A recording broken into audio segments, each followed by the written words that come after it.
Dzień dobry Państwu. Dziękuję bardzo za zaproszenie na ten wykład. Witam Państwa bardzo serdecznie. Nazywam się Adam Piłat. Jestem pracownikiem Katedry Automatyki Wydziału Elektrotechniki, Automatyki, Informatyki i Elektroniki Inżynierii Biomedycznej. Pracuję w Katedrze Automatyki i dzisiaj chciałbym Państwu przedstawić zagadnienie lewitacji, w szczególności lewitacji magnetycznej, którym się zajmuję od wielu lat. Natomiast zastosowanie tej technologii staje się coraz bardziej powszechne i myślę, że w najbliższych latach będzie ta technologia coraz bardziej nam służyła. Natomiast zacznijmy może od samej definicji lewitacji.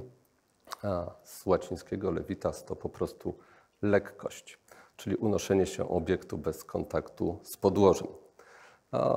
Oczywiście historycznie to był pewien trik.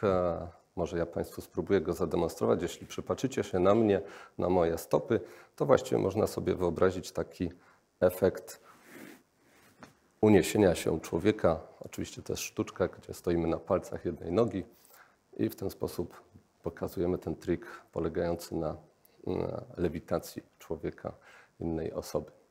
Natomiast faktycznie lewitacja polega na tym, aby obiekt, który jest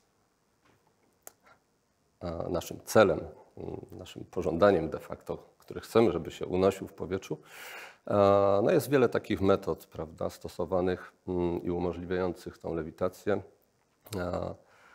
W każdym razie chodzi o to, aby jeśli pracujemy w warunkach tutaj grawitacji, w warunkach ziemskich, to aby tą siłę grawitacji, która w sposób naturalny przyciąga dany obiekt, po prostu skompensować działaniem innej siły. Rodzaje lewitacji, które możemy znaleźć powszechnie, właśnie zależą od tego czynnika roboczego, który jest używany do uzyskania unoszenia tego obiektu. Oczywiście te obiekty mogą być różne, to mogą być ciała o różnych własnościach.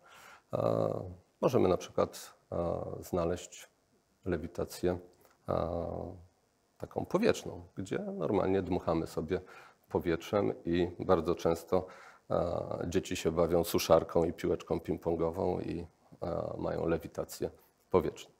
No, oczywiście inne sposoby lewitacji to fale ultradźwiękowe, wiązki laserowe, pole magnetyczne, przy czym tutaj ruch obrotowy i diamagnetyzm. Natomiast dzisiaj będę się skupiał na aktywnej regulacji pola i dodatkowo możemy jeszcze mieć lewitację elektrostatyczną.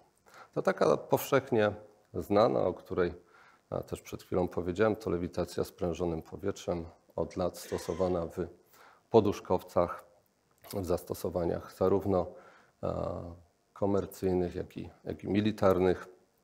Tych rozwiązań jest bardzo dużo. No i oczywiście podstawowa rzecz, aby uzyskać tą lewitację, no potrzebujemy użyć określonej ilości energii, aby właśnie wytwarzać te siły, które będą kompensować siły grawitacji. A więc z tyłu głowy mamy, że będzie potrzebny pewien koszt.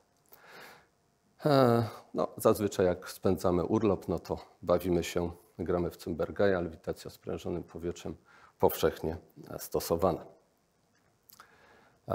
Natomiast bardzo ważnym rodzajem lewitacji jest lewitacja z nadprzewodnikiem, gdzie mamy do czynienia właśnie z takim zjawiskiem, które polega na wyrzucaniu pola magnetycznego ze swojego wnętrza i wtedy magnes unosi się niejako samoczynnie nad takim nadprzewodnikiem. No oczywiście, aby doprowadzić do takiego działania, musimy zastosować odpowiednio niskie temperatury, więc znowu odpowiedni koszt i użycie odpowiednich materiałów.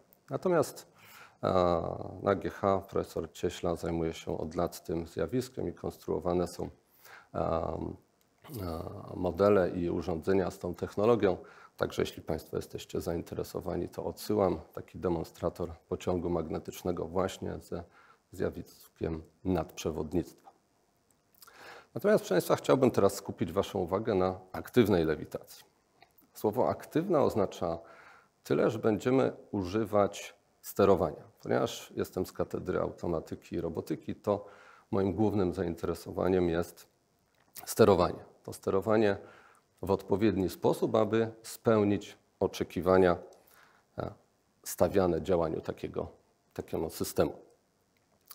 A zatem możliwe jest utrzymanie obiektu w stanie lewitacji w wyniku działania zmiennej siły magnetycznej, gdyż będę skupiał się na zjawisku elektromagnetyzmu. I teraz ta siła, która będzie generowana, ona jest ściśle zależna od tego, w jaki sposób my będziemy ją wytwarzać. Czyli to człowiek będzie decydował o tym, jak ta siła będzie wytwarzana. I taka elementarna zasada działania tego systemu polega na tym, że mamy siłownik elektromagnetyczny, czyli pospolity elektromagnes, który możemy znaleźć choćby w dzwonkach w naszych mieszkaniach. Następnie mamy obiekt ferromagnetyczny i wskutek przepływającego przez elektromagnes prądu wytwarzamy siłę elektromagnetyczną, która przyciąga nam ten obiekt ferromagnetyczny w kierunku tego elektromagnesu. Czyli zaznaczona na rysunku na czerwono siła elektromagnetyczna kompensuje zaznaczoną na niebiesko siłę grawitacji. Aby to działanie tego układu mogło następować, potrzebna jest pewna wiedza. Ponieważ jeśli Państwo sobie wyobrazicie, to w sposób naturalny, jeśli włączymy zasilanie takiego elektromagnesu, a ta sfera znajdzie się w obszarze oddziaływania pola elektromagnetycznego, zostanie przyciągnięta. Natomiast jeśli wyłączymy, to ta sfera po prostu spadnie. W związku z tym potrzebujemy informacji. Gdybyśmy sterowali manualnie, to pewnie byśmy patrzyli na tą sferę i odpowiednio włączali i zmieniali na przykład wartość natężenia prądu. Więc pospolicie stosuje się czujnik, jak go w tym momencie narysowałem celowo tutaj od dołu, aby zmierzyć tą odległość, w jakiej znajduje się ten lewitujący obiekt. I aby to działanie tego elektromagnesu było możliwe, stosujemy tak zwany regulator, czyli odpowiednią właściwie formułę matematyczną, która w odpowiedni sposób na podstawie informacji o odległości tego obiektu od elektromagnesu decyduje, w jaki sposób zmienić wartość natężenia prądu przepływającego przez elektromagnes. Oczywiście wymaga to zastosowania czujnika odległości, który musi być uwzględniony w całej instalacji urządzenia. Natomiast bardzo często stosuje się inną metodę, stosuje się sterowanie bezpośrednią wartością pola elektromagnetycznego generowanego przez elektromagnes. W związku z tym ten czujnik umieszcza się w obrębie takiego siłownika. Wówczas stosuje się inną metodę regulacji, natomiast uzyskuje się oczywiście ten sam efekt. I ostatnia, najbardziej pasjonująca metoda sterowania to ta, która polega na tym, że nie mamy zewnętrznych czujników, które informują nas ani o odległości, ani o wartości pola magnetycznego wytwarzanego przez elektromagnes. Jedynie poprzez pomiar wielkości fizycznych, jakim jest napięcie i natężenie prądu, możemy generować sterowanie. Ta metoda wymaga jednak dobrego opracowania modelu matematycznego oraz później zastosowania metod automatyki w postaci obserwatorów. Proszę Państwa, i teraz jeśli spojrzymy sobie na taką bliższą konfigurację takiego systemu, to możemy powiedzieć, że taki obiekt nazywany jest zworą, w zależności od tego, w jaki sposób jest ukształtowany dany siłownik elektromagnetyczny, czyli mówiąc krótko elektromagnes, a ten rozkład pola magnetycznego jest w odpowiedni sposób formowany, co również pozwala nam uzyskiwać odpowiednie własności oddziaływania siłowego między elektromagnesem a obiektem. Znamienne jest to, że ta siła elektromagnetyczna jest funkcją nieliniową. Dodatkowo to sprawia, że sterowanie takim obiektem jest bardzo ciekawe i zależne od tego de facto, w jakiej odległości ten obiekt się znajduje oraz jakie wartości natężenia prądu możemy mieć w danym siłowniku elektromagnetycznym. Co zaś jest ściśle powiązane z tym, jaka jest konstrukcja danego siłownika elektromagnetycznego, czyli całego obwodu magnetycznego, przede wszystkim uzwojenia. Mówimy tutaj o parametrach drutu nawojowego, jego średnicy oraz ilości zwoi. Proszę Państwa, oczywiście możemy modelować matematycznie taką siłę jako funkcję zmian indukcyjności w funkcji odległości tej zwory. Również ta charakterystyka jest nieliniowa. Charakterystyczne jest właśnie to, że w zależności od zadania, które jest stawiane lewitacji, albo pracujemy na danej odległości, albo możemy nawet poruszać się czy przemieszczać się tą sferą i tym samym zmieniać odległości, tym samym wymuszać de facto odpowiednio bardziej zaawansowane sterowanie, które jest potrzebne, aby uzyskać określone cele. Natomiast jeśli weźmiemy teraz dwa takie siłowniki i postawimy je naprzeciwko siebie, to wtedy możemy uzyskać tak jakby jedną oś rozwiązania, które nazywa się łożyskiem magnetycznym. Rozwiązanie to jest z jednej strony bardzo proste, z drugiej strony dość skomplikowane, ponieważ mamy dwa przeciwsobnie zlokalizowane siłowniki elektromagnetyczne oddziałujące na tą zworę. Mamy nieliniowe charakterystyki. W zależności od tego, gdzie ta zwora się znajduje w przestrzeni między tymi elektromagnesami, to oddziaływanie musi być odpowiednie, aby taką zworę, dalej wirnik, odpowiednio utrzymać na przykład w środku tej przestrzeni łożyskowej. Za chwilę zobaczycie Państwo kilka rozwiązań. A i w naszym laboratorium, jeśli chodzi o łożyska magnetyczne, to mamy taki system, w którym na pierwszym zdjęciu po lewej stronie mamy dwa takie łożyska magnetyczne, wał o masie 7 kg, który może lewitować.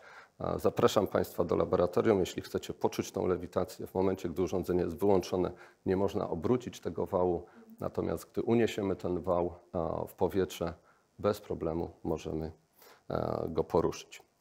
I na dole mamy dwie konstrukcje już prototypowe, wykonane w naszym laboratorium o różnych siłownikach elektromagnetycznych, o różnych konstrukcjach obwodu magnetycznego z 3 i z 4 siłownikami.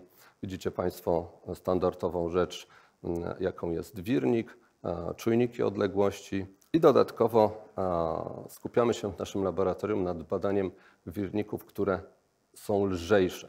To znaczy nie posiadają całej pełnej struktury, natomiast mają jedynie bieżnię ferromagnetyczną po to, aby zminimalizować zużycie energii przy jednoczesnym utrzymaniu pożądanych parametrów.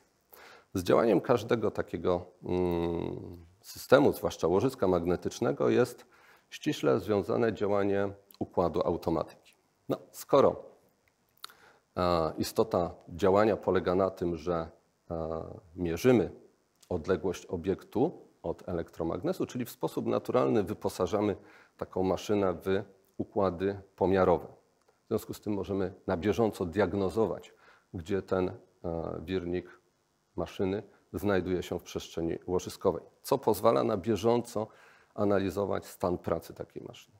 Ponieważ dodatkowo mierzymy na przykład wartości prądu, wartości napięcia, to możemy analizować, czy starzeją się nam poszczególne elementy wykonawcze, czy przegrzewają się poszczególne elementy. W związku z tym niebywała zaleta, jaka się od razu pojawia przy konstrukcji tego typu rozwiązań, polega na tym, że niejako samoistnie monitorujemy stan pracy takiej maszyny. No i tutaj macie Państwo przykład orbity. W lewym dolnym rogu to koło i ta czerwona elipsa to jest właśnie orbita takiego łożyska pracującego na prędkości 3000 obrotów na minutę i określone przebiegi sterowania, natężenia prądu i odległości. Pozwólcie Państwo, ponieważ patrzę, mamy jeszcze dużo czasu. Na chwilkę zrobię dygresję, żebyście zobaczyli, jak wygląda laboratorium. Oczywiście zapraszam do niego. Natomiast mamy w nim kilka systemów lewitacji z jednym siłownikiem, z 2 siłownikami zlokalizowanymi przeciwsobnie, czyli taką jedną oś łożyska magnetycznego i również taki system, w którym nie ma właśnie czujników odległości. One były pokazywane w ubiegłych latach na Festiwalu Nauki. Natomiast sercem tych wszystkich systemów jest sterownik, jak już wspomniałem. Opracowaliśmy specjalny, dedykowany sterownik do sterowania właśnie tymi systemami lewitacji. Na dole możecie zobaczyć urządzenia, do których on był podłączony. Jego modularna architektura i taki standard przemysłowy pozwalają na konstruowanie właśnie różnych urządzeń, a w naszym przypadku prowadzenie szerokich badań.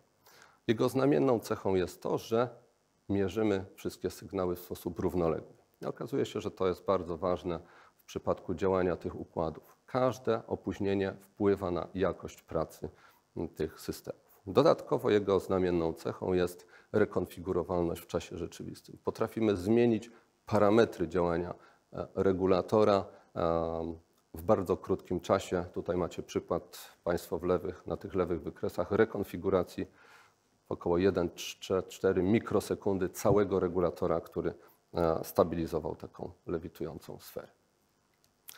Natomiast ponieważ ta technologia nie jest znana, ona jest powszechnie używana już właściwie w wielu urządzeniach. Za chwilę pokażę Państwu kilka aplikacji. W naszym laboratorium staramy się skupić na zagadnieniach, które mają w dzisiejszym świecie dawać odpowiedź, czy warto taką technologię zastosować w określonym celu. W związku z tym idea polega na tym, aby zanim zbudujemy prototyp i zainwestujemy określone fundusze, zbudować tak zwany prototyp wirtualny. Polega to na tym, że budujemy kompletny model komputerowy, w którym zachodzą te wszystkie zjawiska, który ponadto jest wyposażony w całą geometrię tego docelowego układu, którą to projektujemy, bądź nawet możemy poddać później optymalizacji, oraz jest wyposażony w najważniejszą rzecz, czyli w układ sterowania. W związku z tym dostajemy w pełni funkcjonalny model komputerowy, który pozwala na prowadzenie różnego rodzaju analiz. To pozwala, że de facto zmniejszamy koszty, skracamy czas od pomysłu do realizacji, ale przede wszystkim cechą szczególną takiego podejścia jest to, że jednocześnie chcemy rozważyć wiele obszarów naukowych, wiele obszarów badawczych, łącząc w sobie różne dziedziny nauki i różne technologie. To, proszę Państwa, jest zaznaczone na tym wykresie w postaci tych bloczków, które są ułożone w sposób równoległy właśnie, czyli konstrukcja, fizyka, układ sterowania. Dawniej było tak, że to automatyk był na samym końcu takiego łańcucha. Pierw mechanicy konstruowali, później elektronicy jakąś elektronikę i automatyk miał te swoje 5 minut, żeby wszystko uruchomić. Teraz chcemy pracować inaczej, żeby to automatyk był włączony w cały proces projektowania. Do tego mamy opracowane narzędzia, metody i w sposób złożony modelujemy i prowadzimy badania symulacyjne. Proszę Państwa, badania te doprowadzamy do takiego stanu, żeby porównać działanie obiektu rzeczywistego właśnie z takim modelem, po to, żeby sprawdzić, czy te opracowywane przez nas modele rzeczywiście są wiarygodne, one są zbieżne po prostu z działaniem rzeczywistych obiektów, oraz takie modele opracowane w postaci komputerowej przynoszą nam dodatkową wiedzę o wielkościach, o zjawiskach, o różnych możliwościach, na przykład dodatkowych pomiarów, których nie mamy, prawda, bo nie mamy pewnych jeszcze czujników, więc pozwala nam to myśleć o pewnych metodach dodatkowych, na przykład pomiarów, czy też nawet optymalizacji takich konstrukcji. No i macie Państwo na tym slajdzie przedstawiony zarówno z lewej strony taki układ lewitacji z jednym siłownikiem, ale tym razem cylindrycznym, oraz prototyp tego łożyska magnetycznego, które było pierwsze opracowane jako nasza konstrukcja z 3 siłownikami. Taka symulacja jest absolutnie kompletna. Pozwala uruchomić taki system, pokazać, że dany obiekt zostaje uniesiony i lewituje. Powiem więcej. Mianowicie, jeśli przyglądniemy się łożysku magnetycznemu, to również, tak jak Państwo tu widzicie, taką konfigurację łożyska z 4 siłownikami elektromagnetycznymi, możemy zauważyć, że te modele pracują, plus akcja sterowania polegająca na tym, żeby umieścić ten wirnik w środku, jest również widoczna na tym wykresie z prawej strony, no i oraz na płaszczyźnie łożyskowej widzimy, jak ten wirnik zlokalizował się w środku. Państwa, chciałem pokazać parę, mówimy o lewitacji, ale warto też wiedzieć o pewnych technologiach, które są z tym związane i w naszym laboratorium, które jest takim, staram się, żeby było laboratorium interdyscyplinarnym, powstają różne ciekawe rozwiązania. Pierwsze rozwiązanie u góry to wielowymiarowe łożysko osiowe. Czyli tak jak Państwo widzieliście, te siłowniki elektromagnetyczne, które utrzymywały tą sferę w jednej osi. No a teraz zadaliśmy takie pytanie, czy można skonstruować taki siłownik, który pozwalałby, aby można było określony element wirnika ustawiać na przykład pod pewnym kątem, bądź z drugiej strony odpowiednio oddziaływać na taki wirnik, wprowadzając dodatkowe składowe. No i taki prototyp jako element, jako obiekt badawczy w doktoracie mojego wychowanka powstał. Zaraz Państwu zaprezentuję oczywiście jeszcze zespół. Natomiast drugi bardzo ciekawy system, który powstał, to stabilizator do rowerka. Nie wiem, czy Państwo oglądaliście, ale na 1 kwietnia Google wypuścił taki film o autonomicznym rowerze. Na szczęście to było tylko na 1 kwietnia, ale to pokazuje, że należy myśleć o takich układach. Ponieważ w Katedrze Automatyki zajmujemy się, i zwłaszcza w laboratorium lewitacji, te układy są naturalnie niestabilne. W związku z tym taki rowerek też bez obecności człowieka jest niestabilny, prawda? W związku z tym może się przewrócić. No i skonstruowaliśmy taki układ, to również był przedmiot doktoratu. Taki rowerek, który potrafi sam stać. I w dolnej części widzicie Państwo taki wagonik, to jest model naszej kolejki magnetycznej. Ma on zarówno funkcję lewitacji, jak i funkcję napędu oraz po prawej stronie jest moduł do stabilizacji satelity z takim bardzo ciekawym rozwiązaniem sferokoloidowym kołem zamachowym. Tutaj była współpraca z kołem naukowym Kraksat. Proszę Państwa, no i tak pokrótce o naszym laboratorium, o tym, co się zajmujemy, czym się zajmujemy. Natomiast chciałbym tutaj powiedzieć i właściwie podziękować może w tym miejscu profesorom, którzy sprawili, że do tego miejsca dotarłem, czyli zacznę od profesora Tadeusiewicza, profesora Mitkowskiego, profesora Turna, profesora Gregi oraz kolegów, z którymi współpracowałem, a czasami nawet dalej współpracuję. Myślę tutaj o Krzyśku Kołku, Maćku Rosole, Pawle Piątku, Jurku Baranowskim, Piotrku Bani, że te wszystkie osoby w jakiś sposób wywarły pewien wpływ na rozwój tego laboratorium. No i macie Państwo kadrę, która jest w tym momencie, która tworzy ten zespół, więc Bartek Sikora, Hubert Milanowski, Rafał Bieszczad i Konrad Janczarski. Oferta naszego laboratorium, pominę ją w tym momencie. Proszę Państwa, chciałem pokazać parę filmów. Proszę mi pozwolić, czy to zadziała. Jeśli nie, to proszę o pomoc. O, właśnie w kliknięciu. Proszę Państwa, tak na żywo wygląda zjawisko lewitacji magnetycznej. Mamy ten elektromagnes, sterowanie i unoszącą się sferę. Bardzo proszę, następny.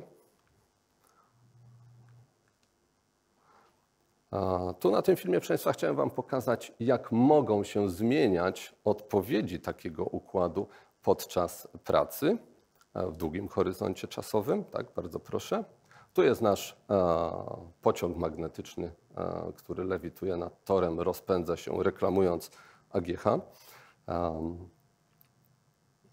Jeśli jesteście Państwo zainteresowani, to zapraszam do zobaczenia tej, no, powiedzmy, zabawki. Bardzo proszę, następny slajd. A tutaj jest już łożysko magnetyczne i znamienną cechą tego układu jest to, że w pracy takiego układu obserwujemy następne fazy. Czyli pierwsza polega na tym, że trzeba unieść ten wirnik w tej przestrzeni łożyskowej. Zazwyczaj luz na promieniu wynosi 400 mikrometrów, bardzo niewiele, w związku z tym musimy unieść ten wirnik, a następnie włączyć procedurę rotacji tego wirnika, no i realizować odpowiednie zadanie stabilizacji. Bardzo proszę, następny. To jest bardzo ważna rzecz, mianowicie nie będzie tego prawie widać, bo niestety te szczeliny są bardzo małe, ale dookoła tego wirnika widzimy łożysko mechaniczne, które zapobiega zniszczeniu elementów elektromagnetycznych. Tak, bardzo proszę. A tu, proszę Państwa, ten rowerek, który sam stoi. Pan Maciej Różewicz go, że tak tutaj wytrąca z położenia równowagi. I bardzo ciekawym elementem jest koło zamachowe, które się obraca i dzięki temu, że ono rotuje z określoną prędkością obrotową, wytwarza się moment, który pozwala nam na stabilizację tego roweru w pionie. Tak, i bardzo proszę, jeszcze jeden, powinny być jeszcze ze 2 filmy. I to jest, proszę Państwa, to łożysko magnetyczne osiowe. Aktualnie Bartek Sikora, mój doktorant, jest w ostatniej fazie przygotowania już rozprawy doktorskiej. Widzicie Państwo to łożysko w cyklu takim unoszenia tego wirnika w przestrzeni łożyskowej. Tak? I bardzo proszę, jeszcze jeden powinien być.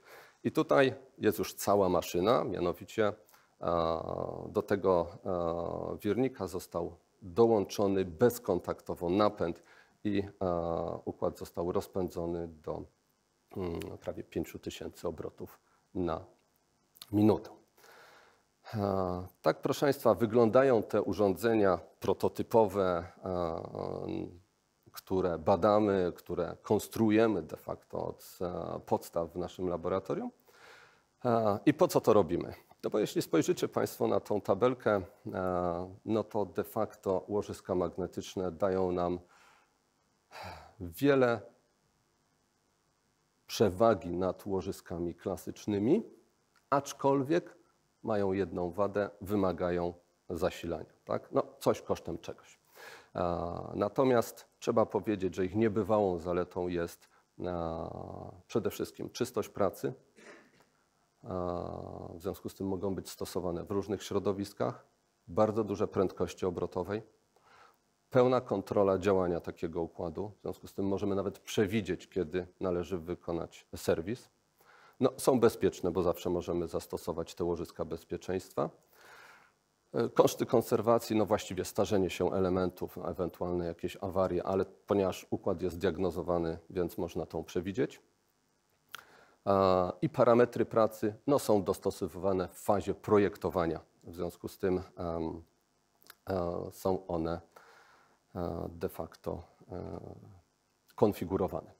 Zastosowania, proszę Państwa, wiele branż przemysłu. Zapraszamy do współpracy oczywiście przemysł. Jeśli będziemy potrzebni, z chęcią będziemy służyć naszej gospodarce. Natomiast teraz parę takich slajdów, gdzie ta technologia już jest dzisiaj wśród nas, a może jeszcze czasami o niej nie wiemy, może jest w sposób nieświadomy, ale warto wiedzieć. Proszę Państwa, kompresory. Kompresory, bardzo złożone maszyny. Tu mamy rozwiązanie firmy Danfoss i widzicie przekrój takiej maszyny, gdzie możemy znaleźć ten pomarańczowy element, czyli silnik. Po bokach są 2 łożyska aktywne, te, które widzieliście w akcji, promieniowe i na samym końcu mamy łożysko osiowe, które stabilizuje nam ten wał w osi. Pociągi magnetyczne, jeśli mogę prosić. O, akurat jest z dźwiękiem. Proszę Państwa, to jest pociąg magnetyczny jako metro w Chinach. Miałem okazję podczas konferencji przejechać się tym pociągiem. Niestety byłem troszkę rozczarowany, bo pojechaliśmy co najwyżej 40 km na godzinę. Natomiast rzeczywiście frajda polega na tym, że można poczuć, jak ten pociąg faktycznie jest unoszony w powietrzu, jak pracuje automatyka.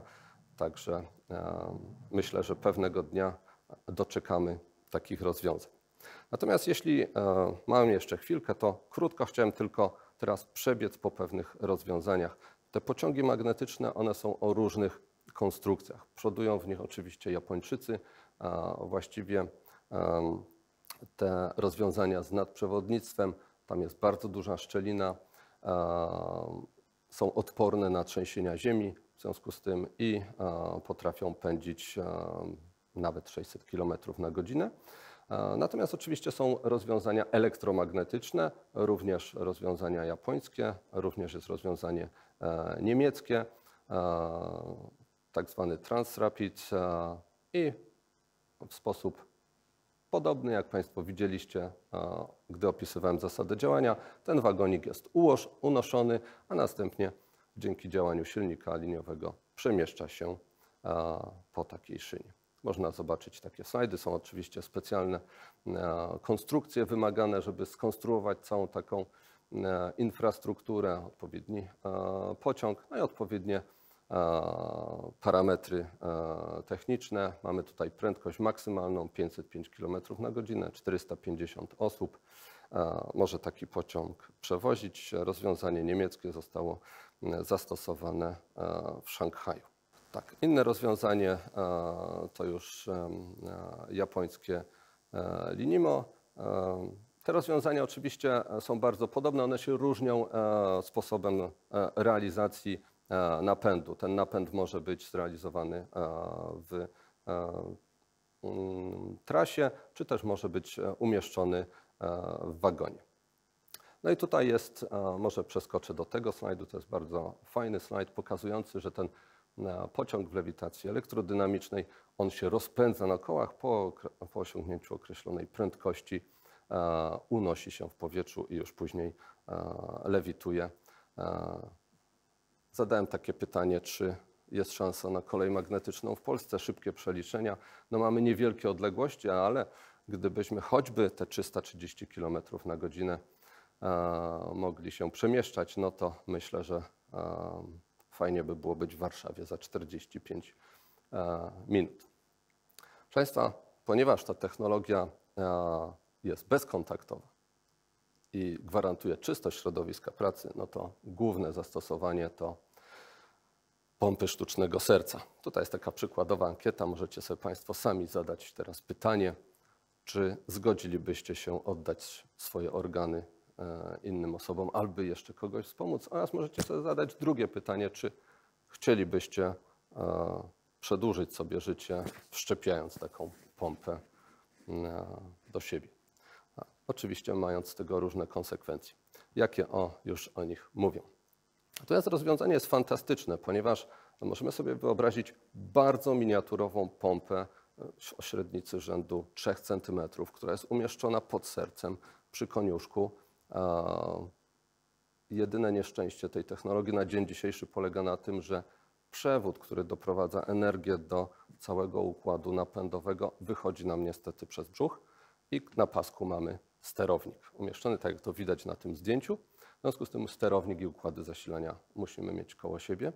Natomiast cały czas rozwój tych technologii postępuje w tym kierunku, aby układ sterowania był również wszczepialny razem z pompą i układ przekazywania energii był przez skórę do akumulatorka wszczepionego pod skórę, tak aby pacjent mógł mieć pełną funkcjonalność, czyli nawet mógł wskoczyć do basenu.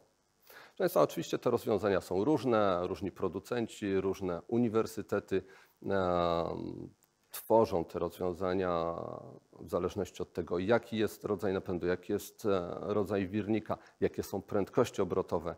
Te prędkości obrotowe nie mogą być zbyt duże, ponieważ ścinamy wtedy krew, co wpływa niekorzystnie na funkcjonowanie całego organizmu.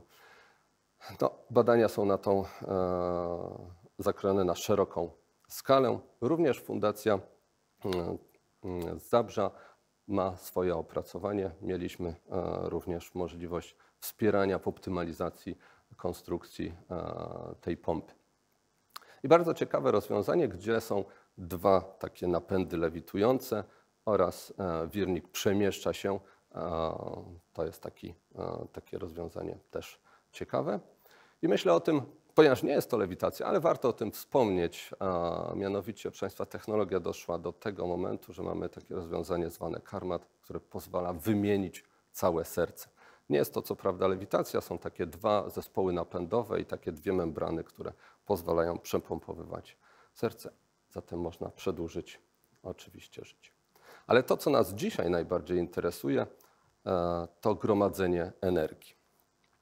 Proszę Państwa, jeśli sięgniecie 3000 lat przed Chrystusem, kiedy powstało koło, a później mamy koło garncarskie, a później mamy na przykład żyrobus taki, który potrafił na rozpędzonym kole przejechać 6, czasami nawet 10 kilometrów, no to zadajemy sobie pytanie, czy dzisiaj, gdy mamy takie potężne problemy z energią i chcielibyśmy ją zgromadzić, to czy można by użyć koła do zgromadzenia energii?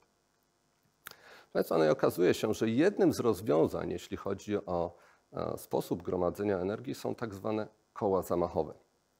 Widzicie Państwo tutaj te dwa takie ciemne obszary, które pokazują możliwości działania tych kół zamachowych. No i cóż, koło zamachowe, kawałek dysku, energia z nim gromadzona jest wprost proporcjonalna do kwadratu prędkości obrotowej. W związku z tym możemy powiedzieć, OK, kręćmy tak szybko, jak tylko się da. No, mamy ograniczenia do kilku tysięcy przy łożyskach mechanicznych, ale łożyska magnetyczne dają nam już większe możliwości. Są koła zamachowe pracujące na 60 000. Problemem są materiały, które należy zastosować na konstrukcję mechaniczną takiego wirnika. No i oczywiście cały układ pracuje, silnik, generator. Rozpędzamy takie koło, czyli energię elektryczną przetwarzamy na energię mechaniczną, akumulujemy. Jeśli pracujemy na przykład w osłonie gazu albo w próżni, straty są minimalne. Pracujemy na łożyskach magnetycznych, straty są też minimalne. Oczywiście trzeba odpowiednio zaprojektować, aby mieć odpowiednią sprawność takiego urządzenia, ale możemy tę energię później oczywiście odzyskać z powrotem. I takie akumulatory energii są już dostępne w handlu i w zależności od tego, czy one są wolnoobrotowe, czy wysokoobrotowe, mogą gromadzić mniej lub więcej energii na krótszy, dłuższy czas. Proszę Państwa, no i chyba ostatnia rzecz to zastosowania kosmiczne. Po lewej stronie macie Państwo takie koło zamachowe właśnie opracowane przez NASA, które ma być umieszczone na stacji kosmicznej i energia z paneli słonecznych ma być w nim gromadzona. Jeśli chodzi o lewitację, to również siłowniki liniowe i wspomaganie wynoszenia satelitów na orbitę okołoziemską. I to koło zamachowe, które Państwo pamiętacie z tego rowerka, które stabilizowało, to takie koło zamachowe jest stosowane w satelitach, również łożyskowane magnetycznie, po to, aby stabilizować, zmieniać orientację satelitów. I po prawej stronie bardzo ciekawe rozwiązanie, które było wynikiem takiego projektu Europejskiej Agencji Kosmicznej, mianowicie lewitująca sfera. Również Centrum Badań Kosmicznych z Polski miało w tym swój udział. Bardzo ciekawe rozwiązanie, sfera lewitująca i dzięki rotacji tej sfery i jej przemieszczaniu można było zmieniać orientację satelitów. Proszę Państwa, no i ta technologia, o której słyszeliście cały czas, konstruowanie de facto różnych urządzeń, postanowiłem na koniec dać to, nad czym dzisiaj NASA pracuje, mianowicie jest to już gotowa dmuchawa powietrza z łożyskiem magnetycznym po to, aby pracowała w zespole usuwania dwutlenku węgla. Mianowicie do tej pory stosowane rozwiązania no niestety zużywały się. No i to jest opracowanie już w technologii kosmicznej. Aktualnie są testy Na Ziemi natomiast w planie jest instalacja na stacji kosmicznej. No i przyszłość. Wynalazłem taki slajd, żeby też Państwu pokazać. Lewitujący chodnik, czy też elastyczny chodnik do lewitacji, do transportu wydobywanych materiałów na Księżycu. Pokryty panelami fotowoltaicznymi, aby od razu gromadzić i używać energii. Wygląda na to, że ta technologia ma szereg zastosowań i właściwie jest chyba tylko ograniczona naszą pomysłowością lub nie. Dziękuję Państwu bardzo za uwagę.